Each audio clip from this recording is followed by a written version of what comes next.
Nós vamos estudar hoje uma pergunta que segue aquela que vimos na última quarta-feira.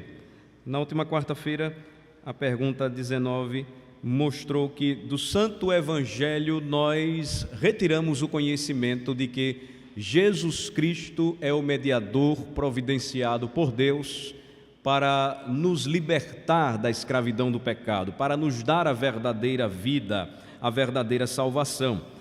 A pergunta de hoje, ela é pertinente, porque nós encontramos nas Escrituras a doutrina que diz que em Adão todos pereceram. E também encontramos nas Escrituras que Cristo Jesus foi o mediador, o segundo Adão, providenciado por Deus para libertar o pecador, para salvar o pecador. Então a pergunta de hoje, a pergunta de número 20 é a seguinte: quer dizer então que todos os homens foram salvos por Cristo, exatamente como por meio de Adão todos pereceram? A lógica parece até convincente ou até atraente por um instante. Ora, se todos pereceram com Adão, então quer dizer que todos serão redimidos, salvos em Cristo Jesus? O que é que a Bíblia nos ensina sobre isto? O Catecismo de Heidelberg então vai nos ajudar na pergunta de hoje, nos direcionando para as passagens bíblicas que nos mostram o seguinte: na realidade, nem todos foram salvos ou serão salvos por Cristo. Por quê? Só estão salvos os que, pela verdadeira fé, foram enxertados em Cristo e aceitaram todos os seus benefícios.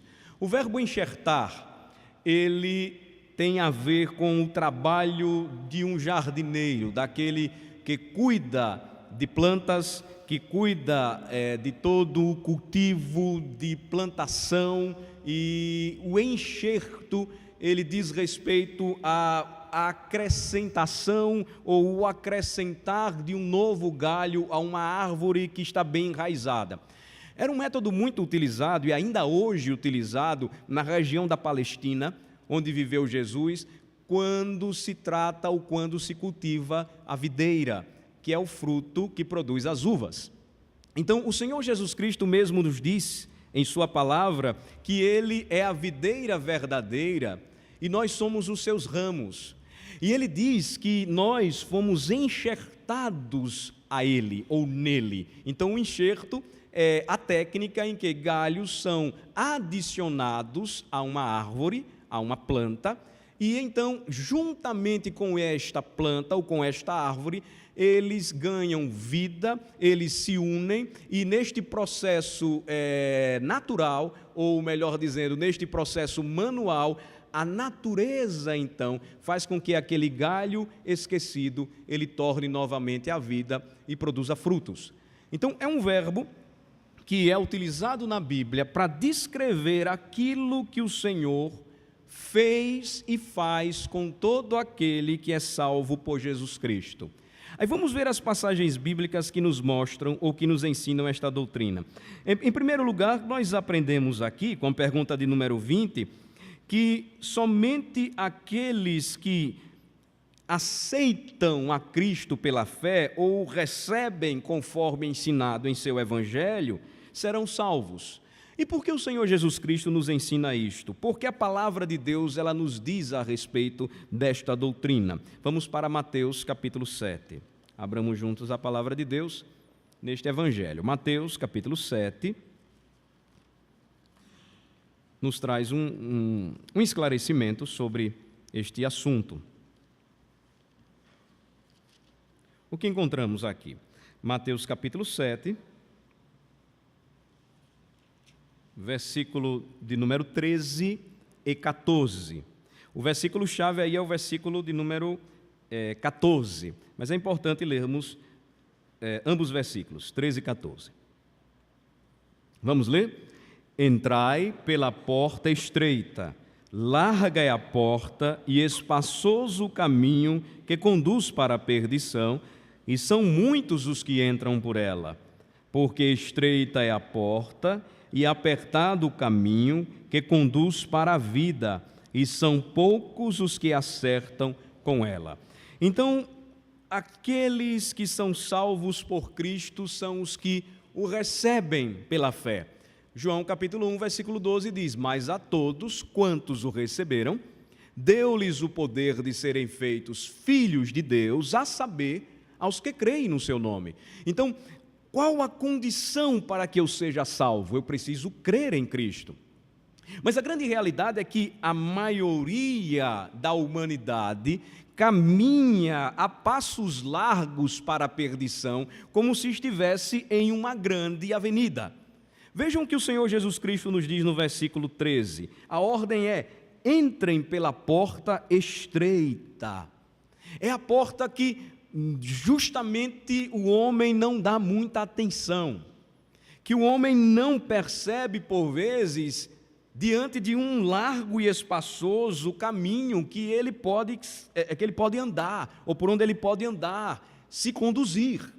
Versículo 13 continua, o Senhor Jesus Cristo nos explica: entrem pela porta estreita, porque larga é a porta e espaçoso o caminho que conduz para a perdição, e são muitos os que entram por ela. A Bíblia nunca ensina para o homem que a salvação ela será universal. Universal, entendam, no sentido de que, no final de tudo, todos os homens serão salvos. A Bíblia não nos esconde que existem muitos e existirão ainda muitos que caminharão para a perdição, porque não estão entrando pela porta estreita e pelo caminho apertado e difícil que conduz para a vida. Versículo de número 14, porque estreita é a porta e apertado o caminho que conduz para a vida. E o Senhor Jesus Cristo nos diz, concluindo, e são poucos os que acertam com ela. Então, meus irmãos, a palavra do Senhor nos diz que nem todos são salvos por Cristo. A palavra de Deus nos diz que muitos ainda hoje caminham para a perdição porque não estão dando ouvidos à palavra de Cristo. E a palavra de Cristo, o seu evangelho diz: o tempo está cumprido e o reino de Deus está próximo, arrependei-vos e crede no evangelho. O evangelho é tão objetivo, tão claro e tão simples, que estamos aprendendo domingo pela manhã a primeira carta de João, e na primeira carta de João, capítulo 5, o apóstolo escreveu: quem tem o filho tem a vida, quem não tem o filho não tem a vida. Então, se você recebe a Cristo, você é salvo. Se você não recebe a Cristo, e receber a Cristo é conhecê-lo, confessá-lo, ter comunhão com Ele e segui-lo, se você não faz isso, você caminha para a perdição. Vamos ver outra passagem no Evangelho de Mateus, capítulo 22, ainda neste mesmo Evangelho.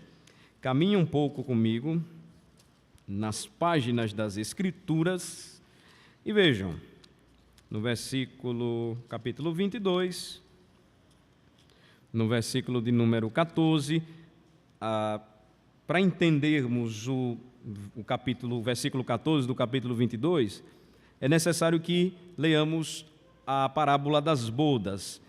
Vejam só o que o Senhor Jesus Cristo fala sobre salvação, sobre o reino dos céus, sobre o último dia, através desta parábola. Eu peço a atenção de vocês para a leitura, a partir do versículo 1, para a gente chegar no versículo chave, que é o versículo 14.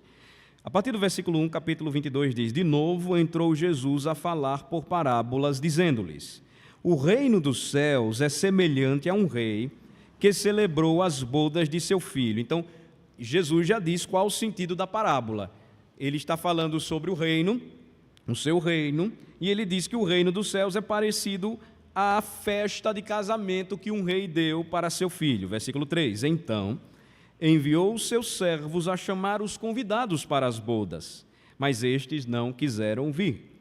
Enviou ainda outros servos com esta ordem: dizei aos convidados, eis que já preparei o meu banquete, os meus bois e cevados já foram abatidos, e tudo está pronto, vinde para as bodas. Eles, porém, não se importaram e se foram, um para seu campo, outro para o seu negócio, e os outros, agarrando os servos, os maltrataram e mataram. Jesus está usando aqui uma linguagem parabólica, ou seja, um método de ensino, para descrever o que estava acontecendo em seus dias. O Cristo estava presente, o Pai o enviou, os profetas estavam anunciando: venham para a grande festa do Filho do Rei, ele está aqui. Mas uns continuavam fazendo o seu trabalho, outros continuavam tomando conta de seus negócios, e outros agarraram estes profetas e os mataram, o último deles, João Batista. Não quiseram dar ouvidos às palavras do Senhor. E o que é que acontece então na sequência da parábola, versículo 7? O rei ficou irado e, enviando as suas tropas, exterminou aqueles assassinos e lhes incendiou a cidade. Então disse aos seus servos: está pronta a festa, mas os convidados não eram dignos. Ide, pois, para as encruzilhadas dos caminhos, e convidai para as bodas a quantos encontrardes. E, saindo aqueles servos pelas estradas, reuniram todos os que encontraram, maus e bons, e a sala do banquete ficou repleta de convidados. Entrando, porém, o rei para ver os que estavam à mesa, notou ali um homem que não trazia veste nupcial, a roupa para as bodas, e perguntou-lhe: amigo, como entraste aqui sem veste nupcial? E ele emudeceu. Então ordenou o rei aos serventes: amarrai-o de pés e mãos e lançai-o para fora nas trevas. Ali haverá choro e ranger de dentes, porque muitos são chamados, mas poucos escolhidos. Então, por meio de uma parábola, Jesus fala claramente que nem todos aqueles que foram convidados permanecerão na presença do rei e cearão com ele no grande dia das bodas do Cordeiro. O que o Senhor está querendo dizer aqui, e se continuássemos lendo Mateus capítulo 7, é que no dia em que Cristo voltar, muitos se apresentarão, mas porque não estão com estas vestes nupciais, ou seja, as vestes de justiça, dadas pelo próprio Filho, o Rei, as vestes que nos habilitam a adentrar a sua presença, serão então expulsos da presença do Senhor. Mateus capítulo 7 diz que neste dia, por exemplo, muitos dirão: Senhor, mas fizemos muitas coisas em teu nome, pregamos, profetizamos, expulsamos até demônios. E Jesus Cristo dirá: eu nunca conheci vocês, apartem-se de mim, vós que praticais a iniquidade. O que o Senhor está querendo nos dizer, meus irmãos, que somente aqueles que entram pela porta estreita, pelo caminho apertado, são salvos. Por quê? Porque entregaram as suas vidas a Jesus, porque receberam a mensagem do Evangelho. Quem são estes? São aqueles que são enxertados a Ele pela verdadeira fé e aceitam todos os seus benefícios. Que benefícios são esses? Vamos ver então. Marcos capítulo 16, versículo 16. Vamos para o Evangelho de Marcos. Marcos 16, 16.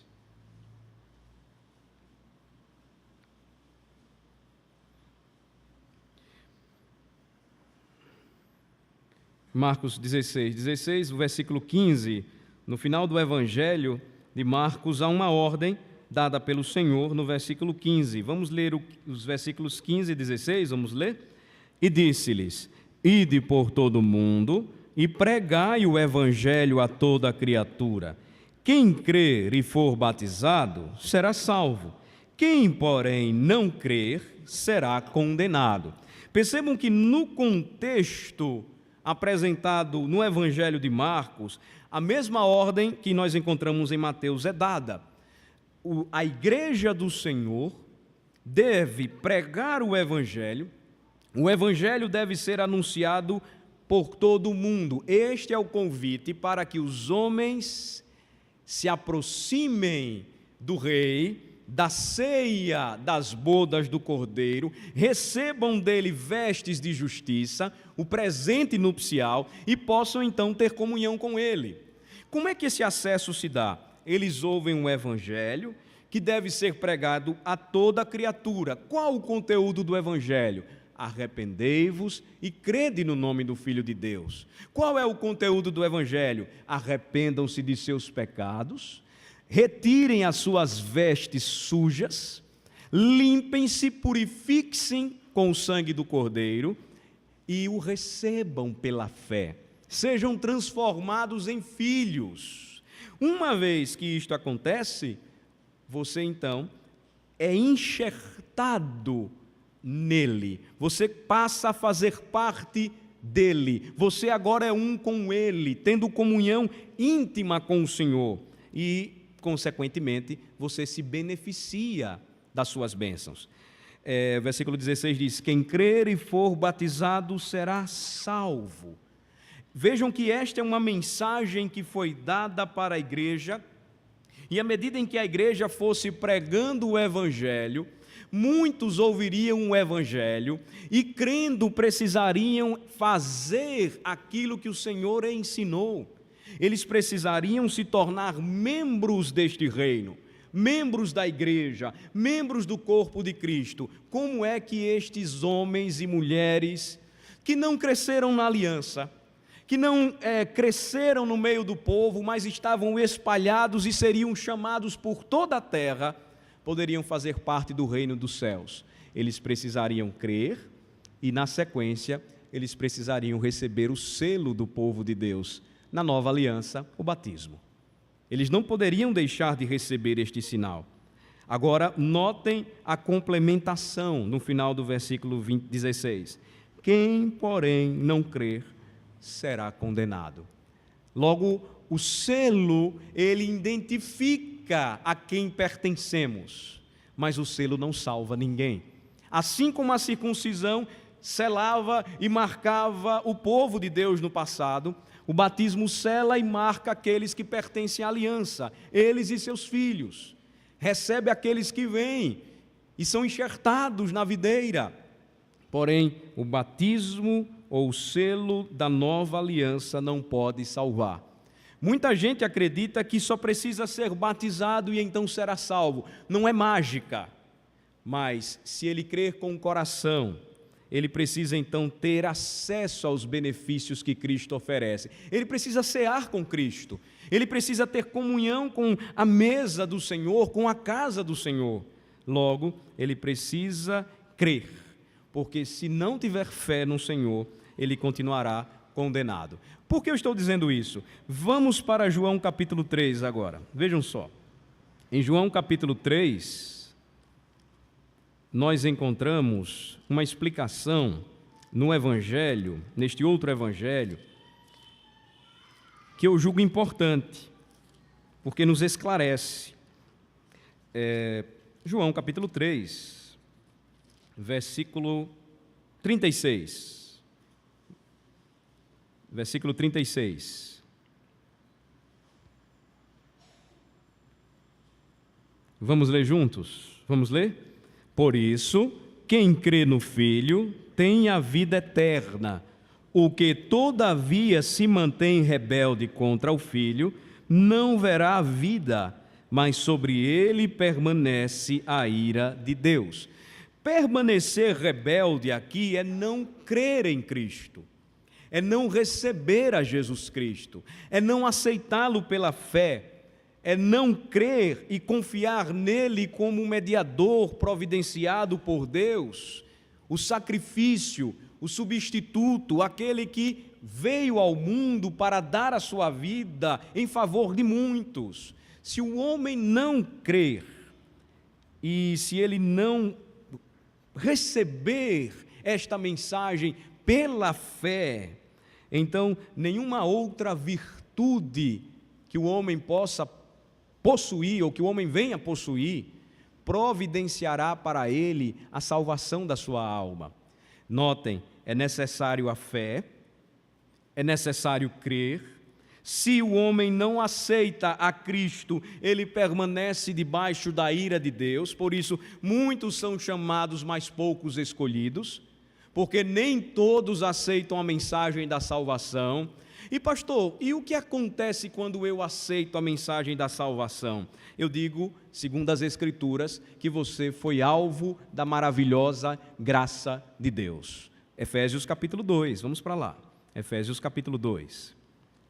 Notem que aqui uma apresentação básica do Evangelho, que é o que todos nós precisamos saber. Se alguém perguntar a você o que é o Evangelho, quem é Jesus Cristo, o que devo fazer para ser salvo, você pode seguir claramente ou de maneira muito objetiva esta sequência aqui.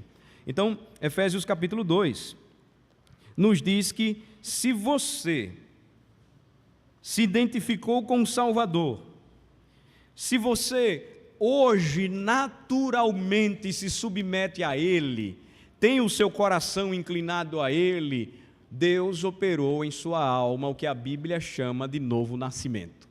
Você nasceu de novo. Agora notem bem, isto não é algo que nasceu com você, mas que vem do alto. Efésios capítulo 2, inicialmente no versículo 1, o que é que diz o apóstolo Paulo a respeito da nossa natureza? Vamos ler o versículo 1 juntos, vamos lá? Ele vos deu vida, estando vós mortos nos vossos delitos e pecados. Quem deu vida ao homem pecador? O Senhor, foi Deus.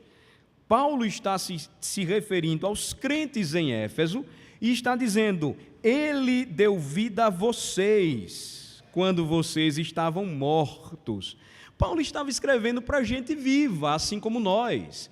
E que morte é esta, da qual Paulo se referia? A morte espiritual.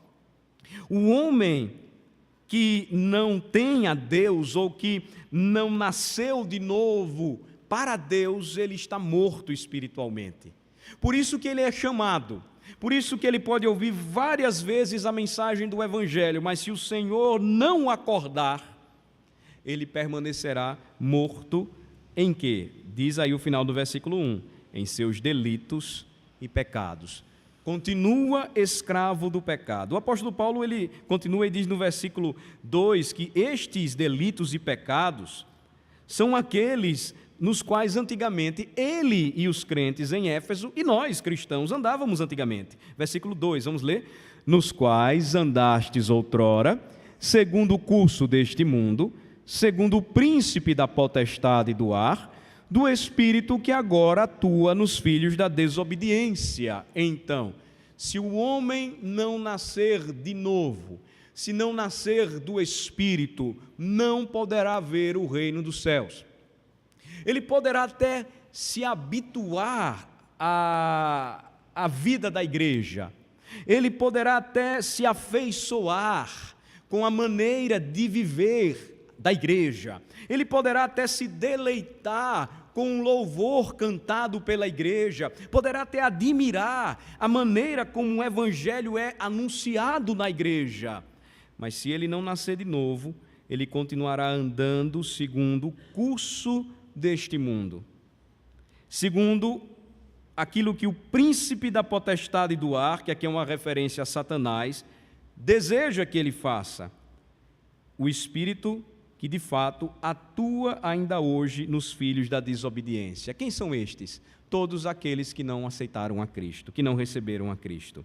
E aí o apóstolo Paulo, ele está mostrando aqui para nós, irmãos, que não temos nenhum motivo de vanglória, porque esta era a nossa situação antes de conhecermos o Evangelho. Versículo 3 diz, entre os quais também todos nós andamos outrora, segundo as inclinações da nossa carne, fazendo a vontade da carne e dos pensamentos, e éramos, por natureza, veja, Paulo se inclui também, filhos da ira, como também os demais. Mas aí vem a intervenção divina. Deus enviou o seu Filho encarnou, o seu Filho se fez homem, o seu Filho se tornou mediador, o seu Filho veio para redimir o seu povo. E o que é que acontece? Versículo 4, vamos ler? Mas Deus, sendo rico em misericórdia, por causa do grande amor com que nos amou, e estando nós mortos em nossos delitos e pecados, nos deu vida juntamente com Cristo. Pela graça sois salvos. Então, os salvos, os redimidos por Cristo, são aqueles que foram alvo da misericórdia, da rica misericórdia de Deus, do grande amor de Deus pelos pecadores, em alcançá-los através da mensagem da cruz. E estando nós mortos em nossos delitos, versículo 5 nos diz, Ele nos deu vida juntamente com Cristo.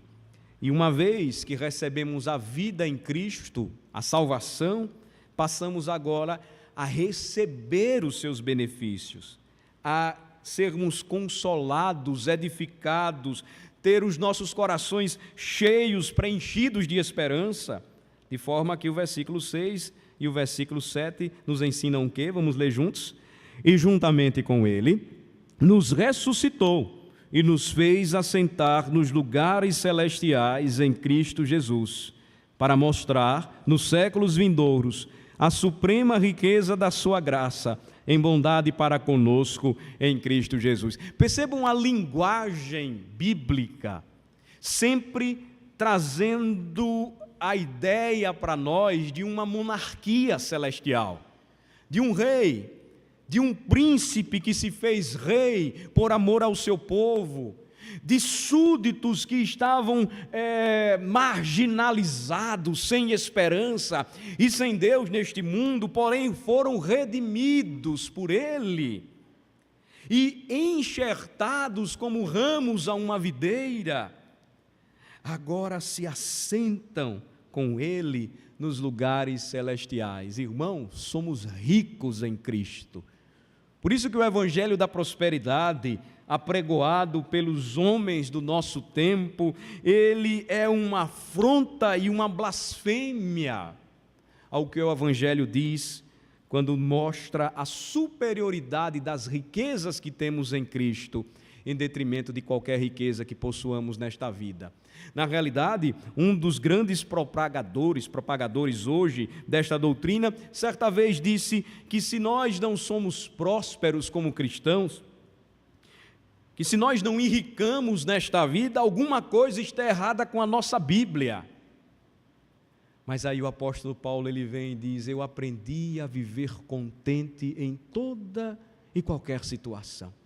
Eu tenho experiência de fome, eu tenho experiência de nudez, eu tenho experiência para contar a vocês de sofrimento e perseguição, porque tudo posso naquele que me fortalece. As riquezas que possuímos são estas gloriosas que já temos nos céus com Cristo Jesus. Ó, irmãos, como devemos desejar possuir estas riquezas, e elas estão conosco, as riquezas que o Senhor Jesus Cristo nos comunica pela salvação que Ele nos deu. Quando eu tenho a certeza e a segurança de seu amor por mim, de que nada poderá me arrebatar de suas mãos, de que eu tenho uma maior esperança do que qualquer coisa neste mundo, de que eu tenho ricas e gloriosas promessas para mim e para os meus filhos, de que as portas do inferno jamais prevalecerão contra a igreja de Cristo.